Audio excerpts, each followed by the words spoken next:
o con un trabajo que avanza, o con las nuevas oportunidades, pero además las ganas que tenés de que esto suceda. Es quien te motiva a tener esa fuerza para buscar y encontrar todo aquello que se alinee con tu deseo y con esa solución favorable.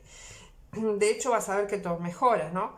Lo que es la economía, pero también lo que son otras cosas, como lo que es lo que te trae esta persona, porque el carro nos habla de que la persona se acerca sí o sí, como lo hace el caballero de copas, pero además acá le agrega la calidez de sus sentimientos, la pasión y las ganas de que esta persona tiene, las ganas de que las cosas se vuelvan dinámicas y evolucionen.